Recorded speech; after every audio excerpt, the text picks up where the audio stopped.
about to listen to the Dr. Daliah Show. Sassy, stimulating medical talk radio. Any medical advice Dr. Daliah Wax gives on her show should not be substituted for an actual visit to your medical provider. And now, here's Dr. Daliah.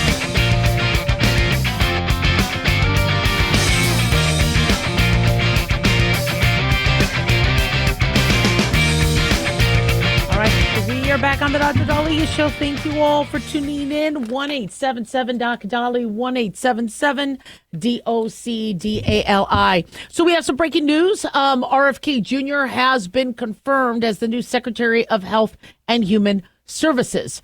And this was a fascinating choice. It's going to be very, very interesting. RFK Jr. Had a very, very contentious path to get there. I believe the vote was 52-48, and I think Senator Mitch McConnell voted no. So he didn't have full Republican support, but Senator Mitch McConnell also voted no for Tulsi Gabbard and I think Pete Hegseth. But 70-year-old RFK Jr. is now going to be the head of Health and Human Services. And what made this choice a popular choice among Republicans was he's questioning the establishment. He wants there to be more transparency. He wants parents who have questions about things to be able to get answers. He also doesn't like big pharma. So it was a fascinating choice in that here's a Kennedy, a Democrat. But his thinking was in alignment with Trump. You know, the Republican Party is evolving, just like the Democratic Party has evolved. A Kennedy Democrat is much different than a Bernie Sanders Democrat or a Biden Democrat. And so we've seen the Democratic Party change. We've seen the Republican Party change. But what was fascinating about his pick with RFK Jr. was that this wasn't all about, are you Republican? Now, have you always been Republican? Have you been establishment? Trump is about the newer. In fact, he remade the Republican Party. It's not the Tea Party anymore. It's MAGA. And it's whatever is screwed up, we're going to try and fix. If there's a war, we're going to try to end it. If there's American hostages still stuck after a year and a half, we're going to get them back out of Gaza. If we're paying dead people to get Social Security, if we're paying on contracts that are, that where there's no work being done, this gets stopped now. And the fact that Trump has no problem teaming up with somebody who's Republican or Democrat turned independent, and I get it, RFK Jr. was running for president. So for him to throw his support and sway towards Trump, Trump's going to give him a position. But Trump's not stupid. He doesn't want his legacy hurt. So he's not going to put RFK Jr. in a place where he thinks there could be damage to Trump's name. And Health and Human Services Secretary I've always kind of been in favor of having a medical professional there. But I got to tell you, what really sold me with RFK Jr. was saying he was going to put on the website and put out there, whenever there are medical recommendations, we're going to have access to the studies. And they're not going to be cherry picked. It's going to be so that we can educate ourselves. And because you could go online, as we saw during COVID, and people were saying use marijuana for COVID. Remember, we talked about that. There were studies saying use marijuana for COVID. And, we had to kind of pick through that study and see what was it about cannabis and THC and what they were studying. And so, we have a lot of parents kind of looking at, our kids are getting a lot of vaccines. He is not anti-vaccine. He said he promised he was not going to get rid of vaccines, because I'm a physician that does support vaccine, and I support our pediatric vaccine program. But when a parent says, gosh, there's a lot of them, they're not wrong. There's a lot of vaccines that these kids are getting. And when there have been studies showing that there can be side effects, why can't parents make an educated decision? And I understand that's going to be a lot of that. That's probably what, even though that's not what RFK Jr. is going to be focusing on, there's a lot of work to be done under Health and Human Services. But there is going to be now some more scrutiny, as if there are side effects and people are reporting side effects, such as with the COVID vaccine. are they going to be censored? I remember I was talking about an OB that got ITP, idiopathic thrombocytic purpura, where he started to lose his clotting factors, and then he died of a brain hemorrhage after the vaccine. And it was early on in the COVID vaccine rollout. It was out there in the news. The wife said he still would have gotten the vaccine if he had a chance. He supported vaccines, the family supported vaccines, but he's dead. And when I was talking about just, reporting the story, people are like, don't say anything. Don't do that. You're going to scare people. You're going to scare people. And I'm like, no. Everybody has to, have access to information. What we're not going to talk to people about nuclear warheads in Iran or North Korea to not scare people. This isn't about manipulating the general public. This is about educating them. Now, I got the COVID vaccine because I was more concerned about COVID. I was more worried about COVID than I was about the Pfizer vaccine. However, were there side effects? Were there people having a small percentage, but yes. So why can't RFK Jr. allow that information to be out there for the people? I really like the transparency. That's what Doge is trying to do. I know Doge is coming in there machete style, it seems like, but if there are, if there is waste, fraud, and abuse, taxpayers have a right to know. Just let us know and let us make the decision. We have elections. We could always vote. If we want our tax dollars being spent on whatever, then we're going to vote for that. But if we didn't vote for that and that stuff is happening, not cool. So it'll be interesting to see what happens. And, we're going to be talking more about what RFK Jr. does. He had I think he even said he was a survivor of polio as a child. He also fought,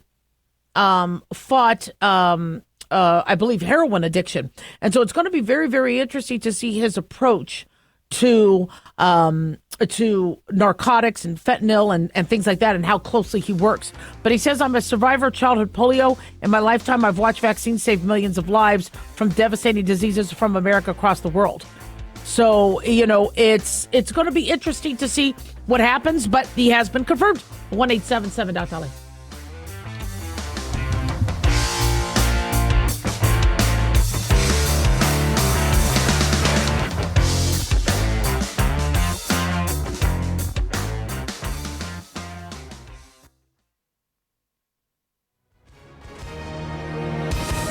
Hi, everyone. If you've been injured in an accident and think you deserve compensation, listen up. We have legal professionals standing by right now to answer your questions for free. They'll tell you if you have a case and how much it's potentially worth. Call 800-710-5100. I'm here with spokesman John Wolf. So, John, tell our listeners who should call right now.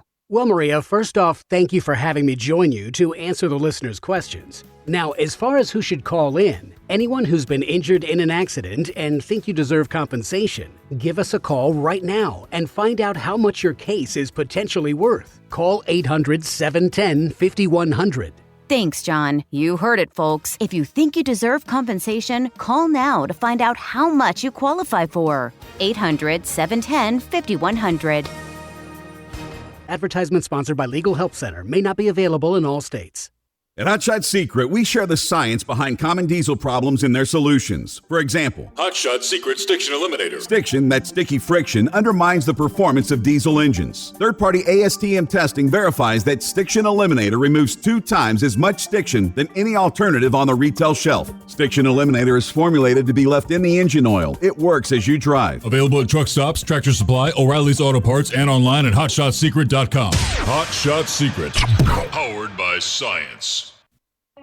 In a study, it was found that 33% of 44 herbal supplements had no trace of the advertised herb. Don't let that happen to you. Hi, this is Dr. Mitch. If you want to ensure quality, please go to TotalWellness.com. Supplements made for physicians, only now available to you too.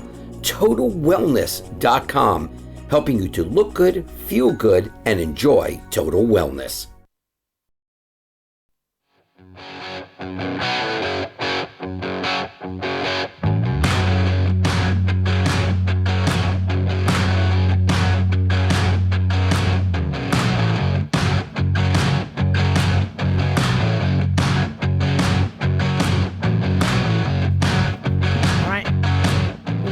back on the Dr. Daliah Show. Thank you all for tuning in. 1-877 Dr. Dali, 1-877-DOCDALI. Big thanks to Talk Media Network for making the show happen. Big thanks to Daniel, our producer, and big thanks to y'all for tuning in. We really do appreciate it. Don't forget to follow us on Twitter at Dr. Daliah, Facebook, The Dr. Daliah Show, and on YouTube. Click like and subscribe. Also, if you ever miss the show, you can follow us or go to drdaliah.com, our website. So, Trump has a very interesting approach as it pertains to things that are wrong in the government. Rather than trying to address one by one, he's got a very, very short time in office. It's a second term. Who knows what's going to happen in the midterms? So he's going to tear it down and then try to rebuild it. So with the Department of Education, rather than spending 4 to 8 years figuring out what went wrong, he wants to dismantle it. In fact, I think it's Lisa McMahon is who he has nominated to actually figure out what's going on and then get herself out of a job to close the Department of Education. He had to assign somebody to the Department of Education, but he wants to close it. He calls it a con job and wants to close it immediately. So one of the things that parents were concerned about and voted Trump in for was because of what's been happening in the schools. And there's a lot of schools that are struggling with proficiency. We saw what happened with Baltimore and their reading levels and writing levels. We saw what happened in multiple states. And the question is now, Trump wants to leave it to the states. Let the states run their schools as opposed to the feds. He wants to shrink government, which is what a lot of his voters wanted. But knowing, some of the parents in my neck of the woods, the marijuana sales and legalization was supposed to be money going to the schools, and that didn't happen. So will local school districts do the job that needs to be done? There was a lot of frustration, not only with the schools and the federal oversight and the resources and the proficiencies from a federal level, but from a local level, parents were kind of upset. School districts did have the power to decide certain, in terms of lockdowns and when to come back, and in terms of staffing, in terms of money, and we saw throughout the last few years the school board meetings. Well, those got pretty entertaining, where parents were ticked. And so even though you have a lot of people in support of Trump saying the Department of Education has to go, we don't have a lot of people excited about the school boards. Now, I love states getting more involved. I think states know more about what's going on in their community. We don't want any child left behind. And so if states have more money to deal with because less money is going to the Department of Education and they have more control, you would think that they would have a better judge on, well, do we need to lock down? Can students come back? Can students, do they need more remediation? I personally, I think students should not be off for 3 months every summer. I think that's ridiculous. Kids could be learning year round, have, vacations in between. Maybe we elongate Christmas vacation and shorten summer vacation. But I think it's ridiculous that kids are out of school for 3 months and they're behind. And I understand there's a lot of back and forth on where are the statistics, what's going on here. But I wouldn't be surprised that we are having, what's coming out of Baltimore, what's coming out of some of these other cities of where a lot of their students are failing. We've even had students say, look, my teacher is spending so much time trying to help those who don't speak English that we just sit there and wait. And it used to be, well, if you needed remediation, there's remediation. If you were excelling, you could excel. If you needed to pass that, there was a lot more precision learning. Now there's just not enough staff. And so, if states are at the mercy of their voters. Same thing with the school. I believe the trustee boards and these not appointed, but these elected positions for the school board. Those are elected positions, and so if the public wants those individuals there, they're there. If not, they'll vote them the hell out. I'm assuming they would. So I'm seeing parents kind of mixed on this, where some people are telling me they want Trump to run the schools because the school boards were not doing a good job. If the Department of Education is going to be closed down, and there is federal funding for lunches and things like that, we need to make sure that's done, and we need to make sure that the schools are doing it. You would think that the voters would have a lot more and the parents would have a lot more power, but they haven't. So we need to ensure that if the Department of Education does close, parents in Clark County School District or in Los Angeles School District, Unified, or Nassau, wherever these school districts that the parents have a choice. You would see parents where they were muted, they were kicked out. You're causing a disturbance, and your parents did not feel like they had any power. And so you're going to see people mixed on this with Trump and the Department of Education, because if parents can't be heard, and if the school boards seem to be, I'm not listening. I mean, parents were like, get my kid back at school. My kid is suffering. One parent was in tears because her daughter, and I think the family is suing the school in Las Vegas, where the child had to do a soliloquy or a monologue. No, she had to, I think it wasn't a monologue. She had to go up in front of classmates and look at another student's groin and say, I don't want that in me.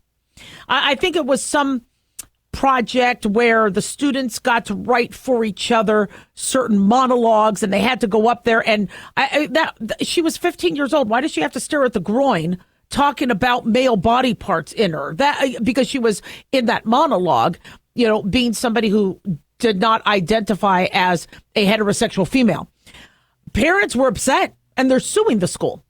So the Department of Education, if it's doing its job, it's making sure that no child is left behind, that no child is starving, that kids get to eat, kids get to learn, and that there are standards that every school district needs to meet in America. If they're not doing their job, yeah, no wonder Trump wants to dismantle it. But I'm just saying that the school districts are complicit too. I want more state control. But parents are telling me I can't trust the school district. Now, mind you, I've been a part of Clark County School District where I live in Las Vegas, Nevada. Some of those teachers were absolutely fantastic.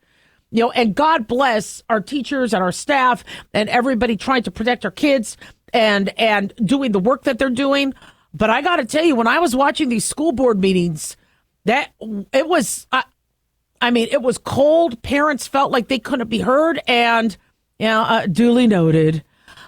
So my guess is parents are going to ask for the government to get back involved. And then how does that look? What happens? So Trump only has a very, very short amount of time to do what he wants to do. So he would, rather than try to retile and repaint and do, and remodel the Department of Education, he would rather knock it down, bulldoze it, and then either let it rebuild or let the states do what they need to do. But I'm concerned on all sides because parents did not seem to have a lot of choice. When parents wanted their kids back in school, the schools didn't want it. Remember, the teachers were dancing. They were doing these videos of dancing, and I get it. COVID was scary. I get that. But the kids weren't learning. The kids got behind. And it wasn't for a short period of time. This went on for years in some school districts. There was a medical school that all the other medical schools, the kids were back. And this medical school, they still had the students out. And the students were like, we want to learn. What the hell? Yeah. And so sometimes the local isn't listening either. And so maybe what Trump needs to do is have either it's an executive orders or we have Congress or somebody. And I understand that's why there's a Department of Education, because it's a big job. But if the Department of Education is not doing their job, we need to ensure that there are standards being met and that these school boards are where there's things that like, a child should not have to be talking about sex and penetration and things like that one school did. But that's what Title IX is supposed to protect you for. The reason why we have Title IX is so no child has to stand up in front of a class talking to another child about sexual acts. That's what Title IX is supposed to be.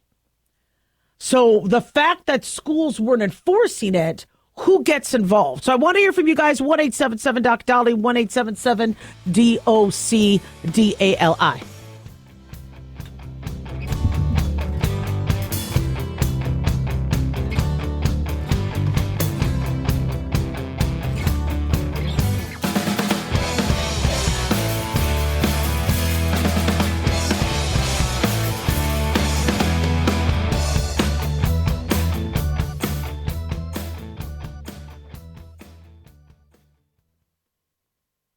In today's troubled world, our USA Armed Forces stand ready to protect you, your family, and our American way of life.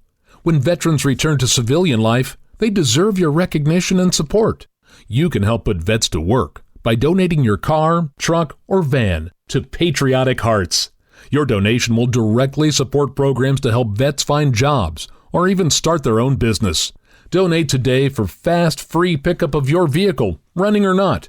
Operators are standing by to answer questions about making a tax-deductible vehicle donation. Find out how you can make a difference in the life of a United States veteran. Call 800-209-4580 for 24-hour response. Call 800-209-4580.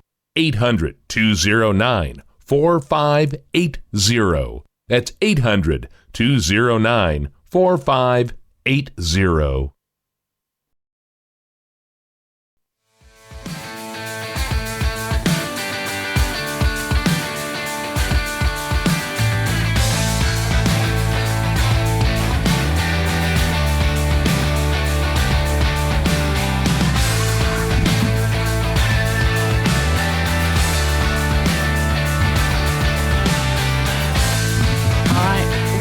On the Dr. Daliah Show. Thank you all for tuning in. 1-877-DOC-DALI, 1-877-DOC-DALI. I've never been on an African safari tour. I think the reason why is I've wanted to. I think that's amazing. I love animals. I love watching animals in their natural habitat. But to go to Africa would be very expensive. You know, I've had some rich friends do that. That's a little too rich for my blood because you have to fly to Africa. And then you have to pay for the tour. And on top of that, you have to take off work. You know what's interesting? I could pull the money and the miles together to make a flight, but to take off work, see, like for me, I'm great with a weekend. Here, a weekend there. I'm great with that. But if you're going to go to Africa, you can't do that in 5 days. You gotta take a long time. So I've never gone. But I'm noticing with some of these safari tours that people are getting mauled. Some people are getting killed. And I'm no, veterinary specialist, but I understand that animals don't like vehicles. And we've seen elephants charge vehicles. We've seen animals feel like these vehicles are threatened. People say, oh, these safari tours are fine because the animals understand that there's a car or a truck or a tram. And, the people are going to stay in the tram and they're going to click and do videos and selfies and laugh and make noise. And they're used to it. Well, maybe not. Apparently, we're being told that Lisa Manders, 70 years old, was attacked by a hippo while on an African safari. She was in Zambia with her husband, Craig, and she suffered catastrophic injuries and died moments after the attack. This is according to a lawsuit her husband has now filed against African Portfolio, the Connecticut-based company that organized the trip. He said, had we understood the dangers caused by the hippopotamus, we never would have agreed to be in such close contact while on foot. Ooh. So they got off the tram. He said the idea that we were unwittingly exposed to such an extreme danger, a danger made even worse by our tour guides leaving Lisa alone on foot with nothing between her and such a deadly animal, was nothing short of astonishing. So the pair left America May 31st, 2024 for a 10-day safari in Zambia. They had only been there for, see, that's the thing. I can't plan 10 days. plus the flight. I couldn't do that. I'm sorry, I can't do that. I mean, I want to do a safari, that's just too much. They had only been there for 5 days when they went out on a bushwalk. The guides, according to the lawsuit, this is being reported by Daily Mail, knew or should have known that the close presence of the wild hippopotamus to participants in the bushwalk posed an immediate and extreme danger due to the known tendencies of hippopotami. Yeah, you don't say hippopotamuses. You say hippopotami. To be highly unpredictable, territorial, and aggressive. Yet the guides left the area, one at least of which was armed with a rifle for the protection of our tour group. That is tragic. That's just tragic. The hippo charged out of the water towards Lisa and attacked her. She was unable to escape. The hippopotamus violently attacked her, grabbing her by its mouth, lifting her off the ground, shaking her entire body, and crushing her head and body with its bite. Just horrifying. So the company is defending against the claims, saying it was a really unusual and tragic accident. And so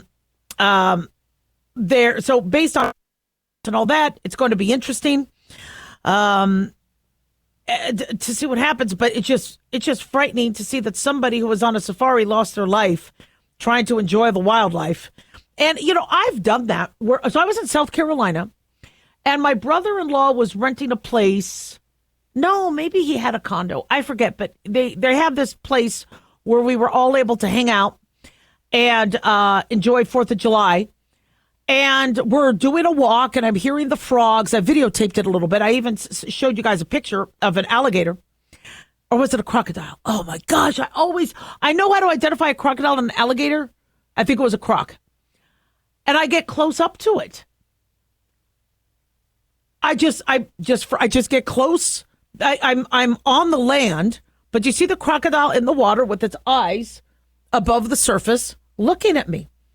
And I wanted to get a picture. And that was stupid. Now, thank God the crocodiles, and my brother-in-law said, you might want to step back a little bit because he could jump. He could, he's fast in water. And I stepped back and I was like, what was I thinking? You see, we're not trained in the wild. I mean, I've been out. I mean, maybe I've had a little bit more training than others, but we're in cities. We're in suburbia. I mean, I live in the desert, so I understand that everywhere I go, there could be a rattlesnake right next to my ankle, or there could be a coyote, or a rabid bat. So growing up in the desert, I'm aware when I'm walking around that anything could jump out at me, and so just be careful. Even when there's even when there's houses, because a coyote came and killed my cat. Just went right into the neighborhood and grabbed the cat and beheaded her. And so, some of us live, in areas where there might be more wild, but I could totally see myself if the guide says you could go out there, it's okay. Going, oh, all right, they're beautiful animals. Like, remember Jurassic Park? I'm watching Jurassic Park and the Brontosaurus, the Vegisaurus, right, that the little kid called it, starts coming close. I'm like, I wouldn't even be close to those. But then they the girl petted, and then it sneezed on her, and everybody was laughing. But my first instinct was, no, don't do that. Don't do that. And so I wonder if we're so used to seeing animals in San Diego Zoo or in a zoo or in an aquarium or something that we're like, oh, how amazing. And we don't realize, we forget that we are in the middle of the wild, in the middle of a safari, in the middle of a jungle. I keep reminding you all how we could be hunted by humans. When you hear how kids or people are just grabbed, we talked about some things that you could do if that happens or how to prevent that happening, but there are people hunting humans out and among us. It's not common, but they are. And if you do walk to your mailbox, or you are walking your dog, just like that guy in Philly who was walking his dog, he risks being killed. And so we should have weapons on us. There was a woman who was walking her dog in Florida within her housing development. I think it was even a gated community. And there were waterways in this Florida community. and she's walking her little dog along the not the coast, but just on the grass, along the water. And a crocodile jumps out. It starts attacking the dog, and then attacks her and kills her. Did she have a knife on her? Did she have a gun? I understand there's a lot of states with different gun, but you should still be able to have a knife. Now, mind you, if a hippo is charging you, you're in trouble. But maybe we just need to train people to be more aware. And I keep hearing of these animals not like, and here's the thing. They said, well, they felt threatened, but I didn't do anything. You don't know where their baby is. You don't know if they have a sick friend or family member hippo. You don't know if they just hunted and they have food and they think you're coming after their food. You don't know if another animal, human, threatened them. So now they're like, well, here's another human. They're going to threaten me too. You don't know what they're thinking. They're animals. Now, I keep bringing up the story where a woman found a baby deer whose parents were hunted, and she took care of this deer, raised it, nurtured it, kept it in her barn, took care of it. And when the deer was an adult, she goes into the barn one day, accidentally, I guess, spooks it, and it charges her and kills her. Now, we just have to understand with animals, they're animals. It's unpredictable. 1-877-DOC-DALIAH.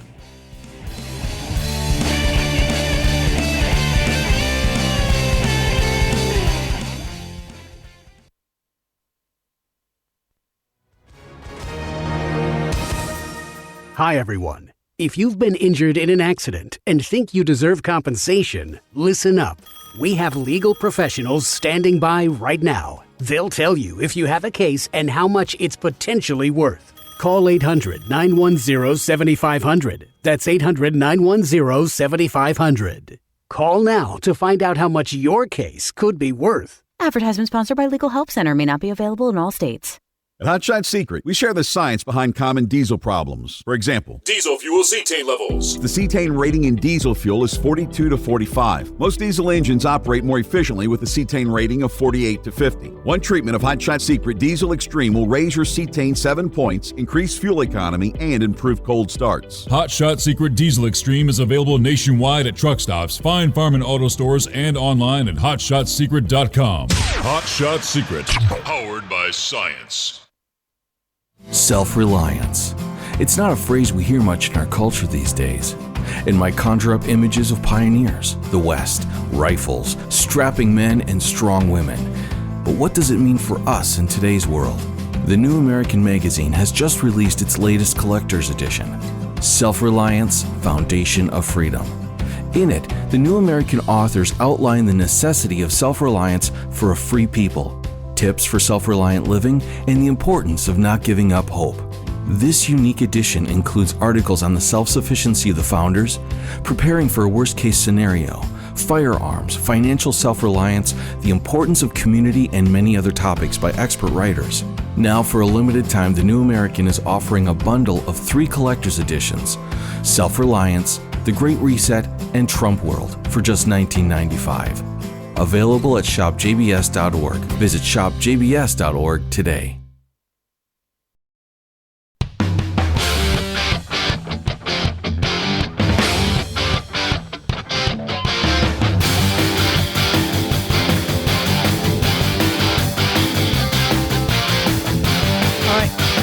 We are back on the Dr. Daliah Show. Thank you all for tuning in. 1-877-DOC-DALI, 1-877-DOC-DALI. So we knew this was coming. After all the wildfire activity, once rain did hit California, now we're looking at mudslides and debris flow. So we're being told that an atmospheric river is pummeling Southern California today. I live in Southern Nevada, and we got some really, really nice rain. I'm seeing a lot of snow hit Reno and Tahoe. And so we're also going to be getting snow in nearby mountains in Southern Nevada. But sadly, that means California is getting hit pretty hard. And this flooding and mudslides and debris flow can be life-threatening. So we're being told that evacuation warnings and orders are active in L.A. County, Orange County, and several communities along the foothills of the San Gabriel Mountains in San Bernardino County. In Santa Barbara, people living in at-risk areas were told to get out of Dodge by 3 p.m. There's also 6 feet of snow expected to blanket California's mountains. High winds have already begun to knock out power and pile up disruptions at airports. Authorities have closed roads at risk of experiencing mudslides, including a large section of Pacific Coast Highway in Los Angeles County. In Malibu, the public school district shuttered all classrooms due to road closures and weather concerns. So make sure you're up to date, and you get up. I understand that sometimes our cell phone towers can be down, so make sure you have signed up for text alerts, but also have a radio, AM radio. Still one of the safest ways to get your emergency broadcast updates. So the hills, if they're healthy and if they have nice, vibrant vegetation, can anchor the soil in place. But when that was burned off, they become more vulnerable to erosion. And sadly, when it gets very, very wet and that water cannot sink in, it'll flow and flood. According to the LA Times, the slopes can come crashing down in a torrent of mud, rocks, dead branches like whitewater rapids, and crushing homes as well as people. They say the heat from the fire makes it harder for water to infiltrate the topsoil layer. Now, we understand that the fires are out, from what I understand, but the ground does not have the ability to absorb water because the ash is clogging the soil. And oily substances can hamper the ground's ability to absorb water because oil and water don't mix. So soils become repellent to water. Instead of percolating below the surface, water starts flowing downhill, picking up rocks and debris. And so this rapid runoff is a big, big concern. And the highest risk for debris flow following a wildfire is in the first year or two after. We're just talking, it's been weeks. Burned areas are more prone to debris flow for 3 to 5 years after a fire. Why? Because it takes that long for new vegetation to grow back and be big enough to hold things down with their roots. So be ready for debris flows anywhere from 2 to 5 hours after a wildfire. So I would say for the rest of the decade. In intense rain, you're going to see, sadly, some debris flow. Pay attention to the official national weather forecast. The National Weather Service has issued flash flood watches and warnings. Do not rely on past debris flows. If you were like, you know what, back in 2014, we were good. This is different. If you can get out before the storm arrives, do so. If you have to shelter in place, they say choose a spot in advance, stay alert, find the highest point nearby, listen and watch for rushing water or mud or unusual sounds. Never underestimate a debris flow. All right, not only is it the strength of the water, but the strength of the mass. And so it could just plow through. Expect other flood dangers, and then watch for new springs or seeps and excess surface erosions on slopes on and around your property. Do not sleep in your lower bedrooms. Go to higher areas and on the sides of the houses that face the slopes. Debris flows can bury you while you're sleeping. So sad stuff, mud flow, water rushes down with mud. It's a shallow landslide less than 15 feet deep. But when water rapidly flows downhill and picks up the rocks and the branches and boulders, it can even pick up cars. That's a debris flow. They say it's also considered a shallow landslide because it's not deep in the earth, but it's still dangerous. And so we don't really like to call those mudslides anymore. We'll call them landslides or debris flows. Now, to add more insult to injury, there's been multiple earthquakes that have hit California. We're being told that California was rocked by a third earthquake in 6 hours, sparking San Andreas fault fears. This is according to the Mirror. California had this. It was a small one. It was 2.7, but that's kind of a lot in a short period of time. According to the U.S. Geological Survey, the quake struck at approximately 5:03 a.m. Pacific time near Hayward, which is located in Alameda County, just north of San Jose, between it and Oakland. They said the quake comes after 2 others struck in the previous 6 hours, both about 250 miles north of Petrolia, located on the edge of Humboldt-Redwood State Park. So we don't believe there's been damage or injuries reported. But the first one struck last night at about 11 at night, measured a 3.3 on the Richter scale. The second followed about 3 hours later, registering 3.4 at about 1:51 a.m. So, something to be aware of. Experts now fear that a major seismic event is on the way, especially after another set of earthquakes struck 24 hours earlier in the week. There were, I guess, San Bernardino earthquakes, and that happened on Monday. So, I don't live in California anymore. From what I understand, I was a little girl during I was a baby during like the early 70 earthquake. And then I was, I'm aging myself. And then with Northridge, I moved to California right after that. And that was horrifying, what happened there. But California, one of the most beautiful states. But boy, do they get hit with a lot. There's always a price for everything. You notice that? You can have the most beautiful land, but sadly, you're, 1-877-DOC-DALI, 1-877-DOC-DALI. I think there's another asteroid. Not to panic, but a bus-sized asteroid is approaching the Earth today. We just got done talking about that other one that's supposed to be hitting in the 2030s. But NASA is tracking a bus-sized asteroid zipping past the Earth, according to Newsweek, at 18,700 miles per hour. So keep zipping. Just don't hit us. It's called 2025 CN. It's about 28 feet across, according to NASA's Jet Propulsion Laboratory. They said it's going to pass within 917,000 miles of Earth before whizzing back off out across the solar system. We might not see it again till mid-2041. Good. See ya. We don't want to see you. But 2025 is not the only asteroid in our vicinity today, but is within the 93-foot wide 2025 CL3. Oh, there's a 93-foot wide, another one called 2025 CL3, set for close approach this afternoon, but twice as distant. It's 2.2 million miles from Earth.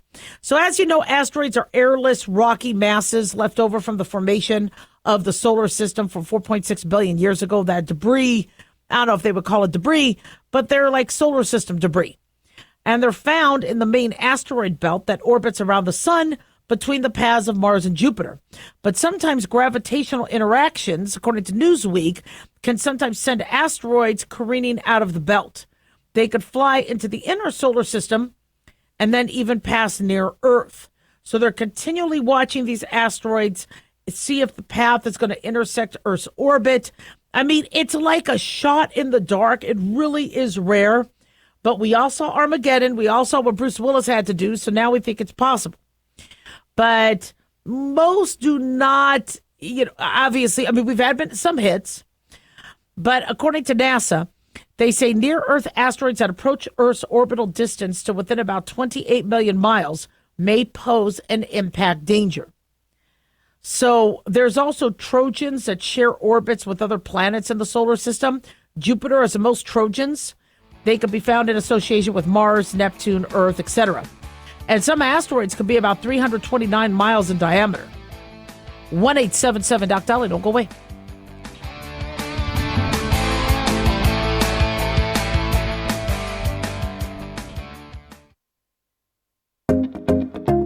Did you know that healthy arteries make a gas? Yes, actually 3 known gases.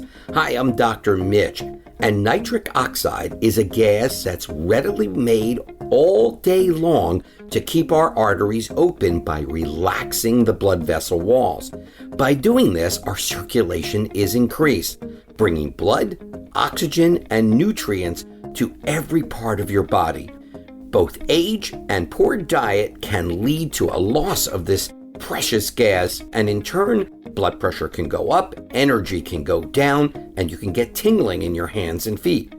Well, our product, Ultimate Nitric Oxide, can easily help fix this lack of nitric oxide. Go to TotalWellness.com. That's TotalWellness.com, where we are helping you to look good, feel good, and enjoy total wellness.